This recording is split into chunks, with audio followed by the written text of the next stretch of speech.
Bonsoir, bonsoir à vous, bonsoir à toutes et à tous. Nous enchaînons, nous sommes dans cette deuxième partie de soirée consacrée aux démons de Tsench, et nous avons fait la première partie de soirée sur les traits de bataille. Nous avons enchaîné juste avant par la Légion du Chaos Ascendant, et nous allons maintenant attaquer le Flux Impétueux. Le Flux Impétueux, qui est donc une armée, je vais vous balancer son petit lore, qui est donc une sous-faction consacré au démon de Tsench, qui est disponible dans le bouquin La colère de l'élu éternel. Voilà. Le flux impétueux. Vecteur de folie et d'anarchie totale, la convocation démoniaque, connue sous le nom de flux impétueux, combat en suscitant un vortex kaléidoscopique de feu et de magie. Je vais la refaire. Le flux impétueux combat en suscitant un vortex kaléidoscopique. Kaléidoscope,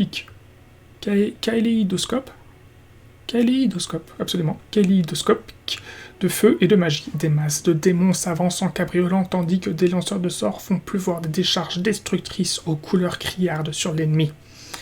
Incarnation de la nature incompréhensible de Tsench, les démons du flux impétueux se délectent dans le déchaînement d'une sorcellerie débridée. Des cascades multicolores de magie qui incinèrent leurs ennemis ou les transforment en amas balbutiants de chair difforme. La folie est le don sacré de cette convocation, un secret qu'elle adore partager avec tous ceux qu'elle rencontre.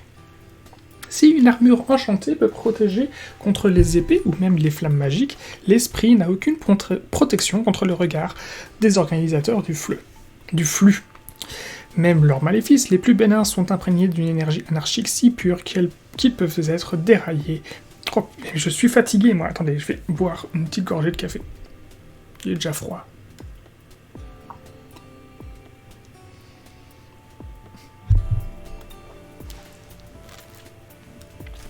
Pardon. Voilà. Blablabla. Même les maléfices les plus bénins sont imprégnés d'une énergie anarchique si pure qu'ils peuvent faire dérailler les pensées des plus ordonnées de sorte que leurs victimes sombrent dans l'automutilation. Stylé.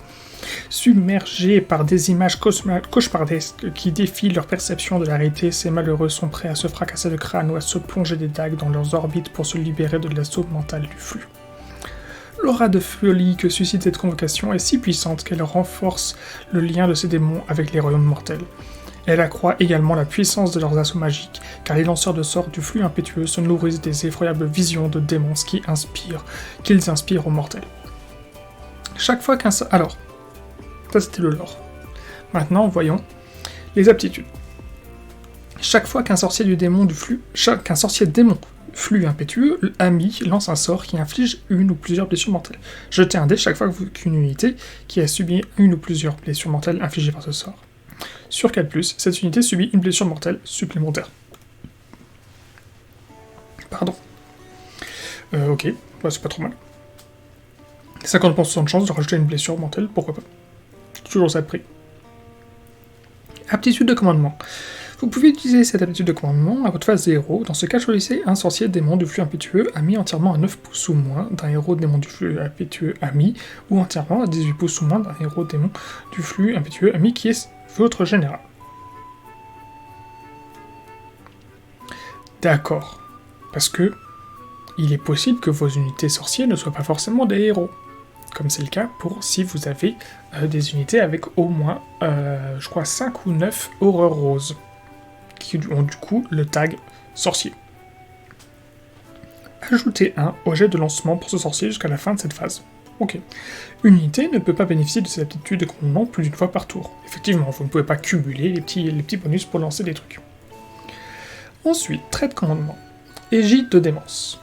Ne faites pas de test de déroute pour les unités de démons flux impétueux amis tant qu'elles sont entièrement à 9 pouces ou moins de ce général. Bah écoutez, c'est toujours ça de prix.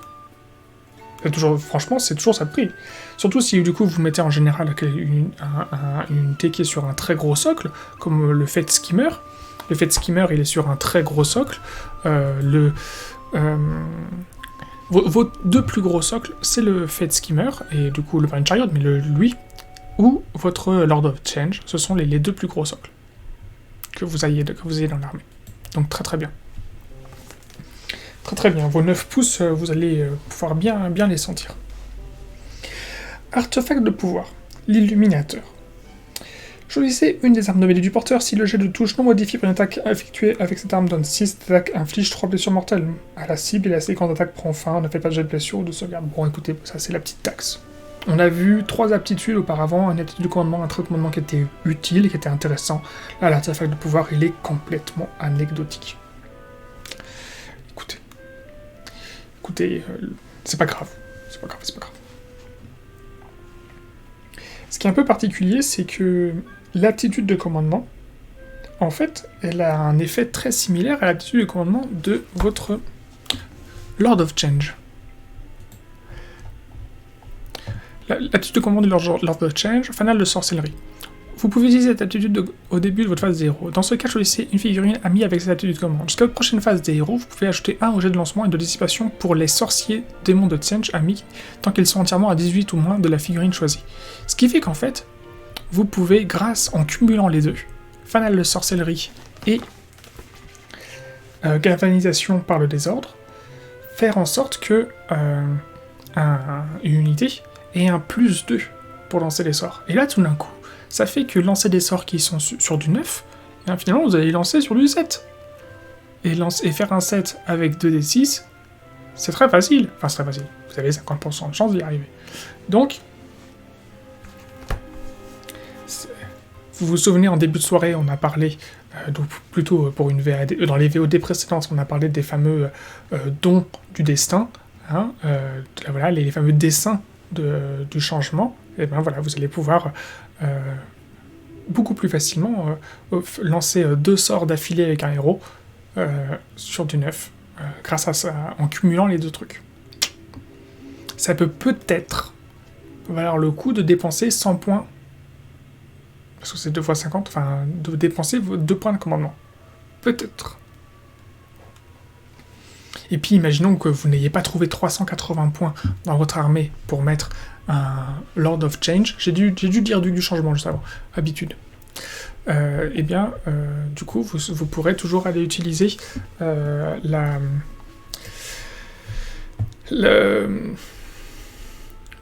truc du flux impétueux, l'aptitude de commandement du flux impétueux. Donc, nous voilà cette fois-ci dans une armée.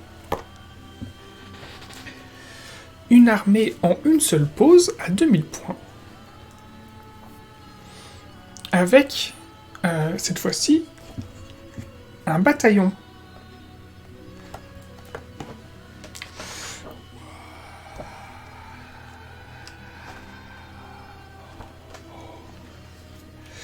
Lost du changement. Bataillon très populaire. Je trouvais ça intéressant de le mettre en valeur justement dans une sous-faction, donc le flux impétueux, qui est une sous-faction qu'on va peu jouer aujourd'hui. Aujourd'hui, quand on joue Lost du changement, on va plutôt le jouer on va plutôt le jouer dans Lost perfide. Aujourd'hui, Lost perfide qui est très populaire. Et bien, du coup, on va plutôt le jouer là-dedans. Pour avoir et ce serait très fort, et c'est très fort. Seulement, en termes de lore, j'ai constaté que par rapport à ce qu'on vient de lire là sur la folie et tout ça, le lore du bataillon de Lost du changement, ça rentre bien dedans. Je vous lis son lore. Tromperie et duperie. Rien n'est jamais certain quand on se bat contre les forces de Tsench, et cela est doublement vrai face à une Lost du changement. En un clin d'œil, les démons scintillent et se volatilisent pour réapparaître, ou le Lord of Change qui leur sert de maître le souhaite. Et en fait, par rapport à tous les autres sorts, par rapport à tous les autres lores, c'est ce lore-là qui m'a paru en fait le plus correspondre à l'aspect de folie et d'incertitude qu'il y a quand on affronte une armée de Tsench. Donc c'est pour ça que je l'ai mise en valeur ici, et je trouve ça plus intéressant de vous mettre en valeur là, plutôt que de le mettre dans Lost perfide, parce que vous trouverez de quantité de listes d'armées très efficaces qui mettent en valeur Lost du changement dans Lost perfide sur internet. Donc qu'est-ce que c'est que Lost du changement ? Lost du changement vous demande d'avoir un Lord of Change et 8 unités. Et parmi ces 8 unités, vous pouvez choisir entre des héros aurores. Hein, donc les héros aurores, ce sont vos trois héros, Fate Skimmer, Fluxmaster et le héros à pied. Non, il est là, je crois. Et lui. Et donc lui, il s'appelle Changecaster. Changecaster. Donc voilà. Ensuite, vous pouvez mettre des Exalted Flammer of Stench, des Horror of Stench, des Flammer of Stench, des Screamer of Stench, des Burning Shadow of Stench. Donc en fait, on est vraiment sur quasiment en termes de constitution, le bataillon l'un des plus pratiques. Donc effectivement, 8 et un Lord of Change, c'est chiant. Vous n'avez pas le choix, ça peut être... Mais bon, ça veut aussi dire... Par contre, vous pouvez faire rentrer absolument toutes vos unités démoniaques dans votre armée. La seule chose que vous pouvez pas... Alors si, vous pouvez aussi faire rentrer vos... Vous pouvez aussi faire rentrer, parce qu'ils ont le mot-clé horreur, vous pouvez faire rentrer votre... Blue Scribe, ils ont le mot-clé horreur, et vous pouvez faire rentrer le changelin qui a le mot-clé horreur. Le seul démon que vous pouvez pas faire rentrer, en fait, c'est le Gaunt Summoner. Mais sinon, en fait, vous pouvez faire tout rentrer. Les Screamers, ils rentrent. Les Flammers, ils rentrent. Les Horreurs Roses, elles rentrent. Toutes les Horreurs rentrent. Les Burning Chariot, ils rentrent. Donc, vous pouvez faire tout rentrer. Il n'y a que le Gaunt Summoner qui ne rentre pas. Donc, voilà. Et, je vais juste vérifier. Est-ce que Kairos, il a le tag... Lord of Change? Mais normalement, je pense pas qu'il rentre. Parce que sinon, ils auraient mis Lord of Change en gras. Donc Kairos, il a le tag Lord of Change, mais le truc c'est que dans le bataillon n'a pas le tag, n'a pas mis Lord of Change en gras. Donc je pense que c'est la figurine uniquement. Donc Kairos ne rentre pas. Kairos Fate ne rentre pas. Mais du coup je l'ai pas mis dedans. Et pour une raison simple, c'est qu'on reste quand même sur le flux impétueux, qui est donc non, quoique non, le flux impétueux c'est pas nommé comme étant quelque chose qui est dans l'armée spécifique de Archaon. C'est vraiment la Légion du Chaos Ascendant qui est dans l'armée spécifique qui sont les démons d'Archaon. Donc là, tout à fait possible. On aurait pu. Là, on est sur une sous-faction qui est de Tsench. On aurait pu mettre Kairos Fateweaver. Donc, du coup, ce que j'ai fait, c'est que j'ai fait en sorte de vous faire rentrer entièrement l'armée dedans pour avoir une armée en une seule pause. Donc, on a 20 euros. Donc, en plus, sachant que du coup, je vous ai mis un Fate Skimmer pour aller chercher des Burning Chariot. Et là, je suis parti sur une armée aussi assez en marteau et enclume. C'est souvent quelque chose que j'aime faire. Donc, l'objectif, c'était, on n'a pas le choix, il faut aller mettre un Lord of Change. C'est quand même 380 points, ça prend de la place. Du coup, je voulais une grosse unité de 20 Horror Roses, parce que c'était possible de les prendre pour occuper, pour faire du nombre, faire du peuple. Et à côté de ça, je vais vous mettre 5, c'est ça, il y en a 5, hein, 5 Burning Chariot. 5 ou 1, 2, 3, 4, 5. Attends, mes yeux ne savent pas compter ou quoi? 1, 2, 3. Voilà, 1, 2, 3, 4, 5. J'en voyais 6, mais mes yeux étaient en train de rajouter une ligne dans le truc. Donc on a bien 5 Burning Chariot, et donc à 150 points chacun. Et du coup, on a ici notre Fate Skimmer et un Changecaster. Le Changecaster, c'est celui qui est à pied, qui va donc se planquer parmi vos 20 Horrors of Tsench. Pourquoi j'ai fait ça? J'ai fait ça tout simplement parce qu'en fait, j'avais envie de jouer le flux impétueux, pas dans l'Ostoperfide, mais ici, et j'avais envie d'aligner autre chose que du Flammer, parce que le Flammer et l'Exalted Flammer, on va le voir juste après dans la conflagration éternelle. Et j'avais pas du tout envie, pour pouvoir avoir des grosses unités de Flammer etc., d'aller perdre des petits points en vous mettant des Brimstone à 60 points. Ça m'intéressait pas. Du coup, je me suis dit, on va faire d'un côté une enclume de points de vie, donc avec vos 20 Horror of Tsench, avec le Changecaster qui va être planqué dedans, et de l'autre côté, un marteau très rapide avec vos 5 Burning Chariot, 6 avec votre Fate Skimmer, et le Lord of Change qui peut un peu se gérer tout seul, mais qui sera aussi bien à se balader au milieu de tout ça. Ce qui vous fait quand même une armée à 380 €, donc c'est pas cher, hein. L'autre elle était à 415 €, mais c'est aussi pas cher, en général on tombe plutôt sur du 450, mais donc là 380 € c'est pas trop cher.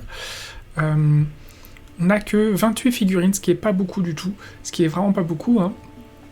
On a vraiment vos 20 horreurs et puis après 8 figurines supplémentaires, ce qui est pas beaucoup, mais on se rappelle que 20 euros rose, ce n'est pas 20 blessures, c'est en fait 100 blessures, donc c'est pas mal, c'est pas mal du tout. Après, l'intérêt aussi, c'est que grâce à la présence de votre Lord of Change qui est un sorcier de niveau, vous allez pouvoir donc lancer 4 sorts, 5 sorts. Oui, c'est ça, c'est bien 5 sorts. 5 sorts par tour, ce qui est finalement pas beaucoup. Mais vous avez quand même un sorcier un sorcier puissant avec pas mal de points de vie. Et aussi le fait skimmer qui a 8 points de vie, donc c'est pas mal. C'est pas mal. Je pense que malgré tout, ça reste une armée qui est sans doute intéressant et fun à jouer. Je pense qu'en compétitif, elle aura du mal à passer la deuxième partie. Je pense que la première armée qu'on a vue de la Légion du Chaos Ascendant sera plus efficace malgré qu'elle se fasse en 9 pauses. Est-ce que le fait qu'elle se fasse en une seule pause est un atout, un avantage? Je ne sais pas. Je suis assez curieux. Après, je pense que ça peut rester fun, en fait, l'idée de partir sur du full Burning Chariot. Ça peut rester intéressant. Ça sans doute peut rester un peu fun à jouer. L'idée, c'était de représenter de chercher le lore, hein, ce qui était montré dans le lore. Alors effectivement, du coup, je réalise que j'ai pas du tout mis les traits de commandement et tout ça. Les traits de commandement et le premier objet, de toute façon, c'est le fait skimmer qui va l'avoir. Ensuite, on va avoir un deuxième objet qu'on va aller mettre au Lord of Change. Et à ce moment-là, sur le Lord of Change, on va aller chercher l'aura qui permet au Burning Chariot de relancer les jets pour blesser. Ou d'avoir un plus 1 pour blesser, je sais plus. Attendez.